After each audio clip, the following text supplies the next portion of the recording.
कुछ ॾींहं अॻु में थरकोल ब्लॉक 2 में सिक्योरिटी गार्डन जे तरफ़ां तशदुद जो निशानो बणायल औरत दोदो भील आहे। उन जे फौत थियण खां पोइ उनजो क़त्ल केस कंपनी जे कमांडो ते दाख़िल कियो वियो, पर उन जवाबदारनि खे गिरफ़्तार नाहे कयो वियो।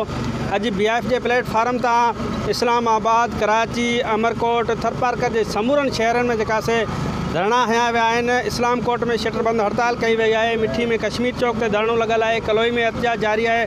मुख्य जेका धरणो आहे इन वक़्तु इस्लाम कोट में थरकोल रोड ते जेका केतिरनि ई कलाकनि खां हिते धरणो हणी अॻवान वेठल आहिनि।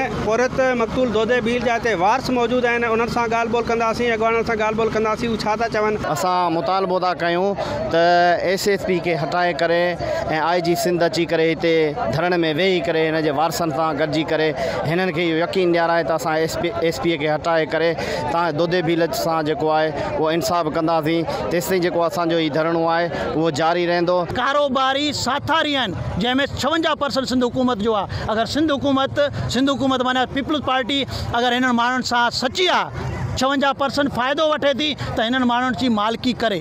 इहे कूड़ा वाइदा अॻे असां सां अलाए केतिरा कया, असां केतिरा एहतजाज ख़तमु कया। मां जो खाम कारो पुट मारे छॾंदे उहो ना राख लतड़ जीअं बकरो नसीर मां उही माईंदे सीर ना खाम कारी उही तो इन पर लाश रखे बिसेरा। ठीक है, कोई मुताबिक को न पहुंचे 24 कलाक में के आवा था। ठीक है ना, आया 24 कलाक में ना कि थाने में असा जर बताएं तो असा माइटा ना जेड़ी चौक में जल जा माइटा ना तो संभलाए ना कि मारे कमांड ना कि मारे असा जे ना मारे असा ना बाहर कढे दिनो है। तइदाद में माण्हू एहतजाज ते वेठा आहिनि। हिते जी सिंध हुकूमत जेको किथे आहे, जेको हिननि मिसकिन माण्हुनि सां इंसाफ़ करे। हिते जेको SSP थरपारकर आहे जेको हज़ार माण्हुनि जे हिजू में अची जेको वाइदा कया त तव्हां FIR लार्ज कयो, जॾहिं तव्हां कानून जूं तक़ाज़ा पूरियूं कयो त असां जवादर खे पकड़ूं।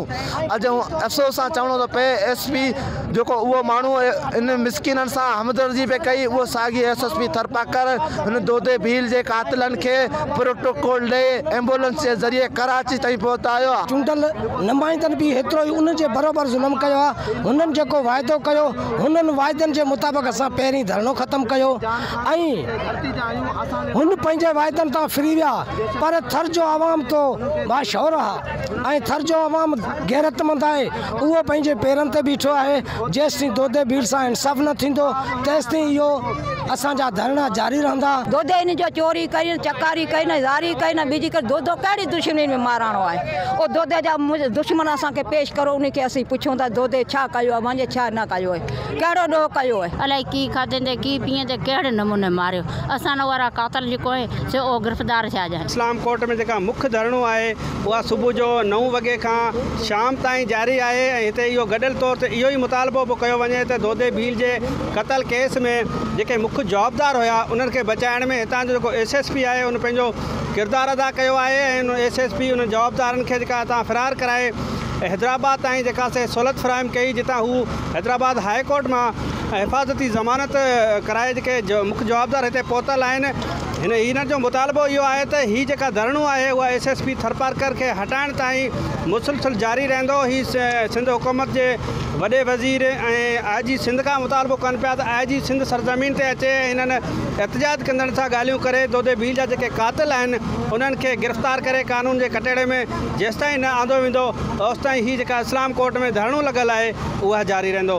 गाज़ी बजीर, अवामी आवाज़, TV न्यूज़, इस्लाम कोट। विज़िट कयो अवामी आवाज़ मीडिया ग्रुप जी वेबसाइट awamiawaz.pk।